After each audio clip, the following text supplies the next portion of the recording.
Welcome to another insightful session at English Speeches Forum. Today we are diving into a powerful speech delivered by Subrahmanyam Jaishankar. India's Minister for External Affairs speaks at the 79th Union General Assembly. He discusses global challenges like COVID-19 recovery, conflicts in Ukraine and Gaza, and the need for UN reforms. Jaishankar emphasizes Global South cooperation and UN's role in conflict resolution and strongly condemns cross-border terrorism and calls out Pakistan. The speech is a call for collective action to create a more equitable world. Madam President, Excellencies, distinguished members of the General Assembly, greetings and namaskar from 1.4 billion people of Bharat. I congratulate the President of the General Assembly, His Excellency Mr. Philemon Yang, and strongly support the 79th UN General Assembly's theme of leaving no one behind. Madam President, we are gathered here at a difficult time. The world is yet to recover from the ravages of the COVID pandemic. A war in Ukraine is well into its third year. The conflict in Gaza is acquiring wider ramifications. Across the global south, development plans have gone off rails and SDG targets are receding. But there is more. Unfair trade practices threaten jobs, just as unviable projects raise debt levels. Any connectivity that flouts sovereignty and territorial integrity acquires strategic connotations, especially when it is not a shared endeavor. Technology advancements, which have long been a source of hope, are now equally a factor of anxiety.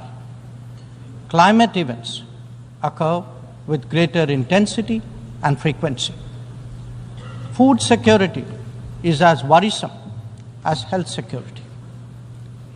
In truth, the world stands fractious, polarized, and frustrated. Conversations have become difficult, agreements even more so. This is surely not what the founders of the United Nations would have wanted of us. Madam President, almost exactly 8 decades ago, the first steps towards the formation of the UN were taken near here at Dumbarton Oaks. Refined thereafter at the Yalta Conference, they were finally approved in San Francisco. The debates of that era centered around how to ensure world peace, a prerequisite for global prosperity. Today, we find both peace and prosperity equally endangered. And that, Madam President, is because trust has eroded and processes have broken down. Countries have extracted more from the international system than they have put into it, enfeebling it in the process. We see that vividly in every challenge and every crisis. Reforming multilateralism is therefore an imperative. The urgency of this call is highlighted by the theme of this session. Leaving no one behind means advancing peace, ensuring sustainable development, and strengthening human dignity. This cannot be delivered by a UN paralyzed when faced with division, conflict, terrorism, and violence. Nor can it be advanced if access to food, fuel, and fertilizer is jeopardized. When capturing markets lacks restraint, it damages the livelihood and social fabric of others. Evasion of climate action responsibilities by the developed undermine the growth prospect of the developing. Indeed, when resource crunch limits the very pursuit of SDG targets, it is not just economies, but human dignity itself that is imperiled. If the world is in such a state, this body must ask itself, how has this come to pass? The problems arise from a combination of structural shortcomings, political calculations, naked self-interest, and yes, disregard for those left behind. It is natural to feel overwhelmed by what we confront now. After all, there are so many dimensions, different moving parts, issues of the day, and the changing landscape. But every change must begin somewhere, and there is no better place than where it all started. We, the members of the United Nations, must now seriously and purposefully address ourselves to that task. Not because it is a competition for influence or a squabble for positions, but because if we carry on like this, the state of the world is only going to get worse. And that could mean that more of us are going to be left behind. Madam President, as the world contemplates these concerns, India has sought to respond in a variety of ways. First, by focusing on the issues of the vulnerable, women, farmers, and youth, and fashioning targeted policies and initiatives for their betterment. Assured access to piped water, to electricity, to cooking gas, and new homes are changing millions of lives. The gender gap has started to close, be it in health, in education, or in the workplace. Our food producers, thrice a year, get financial support at the click of a button. And a third-term government has made skilling of the youth its key priority. Second, by expanding opportunities for employment and for entrepreneurship, including through stronger training and large-scale financial incentives. 495 million mudra loans have been given to small businesses in the last decade. 67% of them are to women. Equally telling, 6.56 million street vendors have availed of 8.85 million Swanidhi loans. This is just in the last 4 years. 45% of the beneficiaries are again women. Third, by creating templates that are replicable elsewhere. It could be digital delivery or enhancing the quality of governance and public services, as indeed making medicines and health facilities accessible and affordable. A digital public infrastructure and a people's pharmacy are today examples of what India can readily offer to the world. It is also an alternative vision where technology is used to empower, not to dominate. Fourth, by encouraging the global South to voice its shared concerns and come together. To that end, we have convened 3 Global South summits, the most recent in August of 2024. And fifth, by contributing to the well-being of the global commons and responding to the pressing needs of those in distress. This has ranged from undertaking projects in 78 nations, providing resources to neighbors, and responding to HADR situations, to supplying medicines and ensuring maritime safety and security. Madam President, given the scale of transformation underway in India, each of these dimensions underline that the world's problems can indeed be tackled, and that by working together, we can surely create a larger lifting tide. In these troubled times, it is necessary, Madam President, to provide hope and rekindle optimism. We have to demonstrate that big changes are possible and not over a long period. And nothing is more powerful in this regard than the transformative potential of the digital. We have seen its impact in our daily lives in India over the last decade. It is visible when public benefits from nutritional support and housing to energy and health are delivered efficiently and on a vast scale.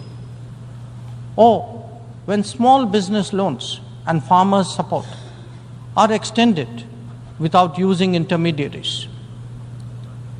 In fact, when street vendors and expat workforce confidently use fintech in their regular transactions, when services delivery and benefits move seamlessly and transparently, less people will be left behind. That, Madam President, is India's experience and India's relevance.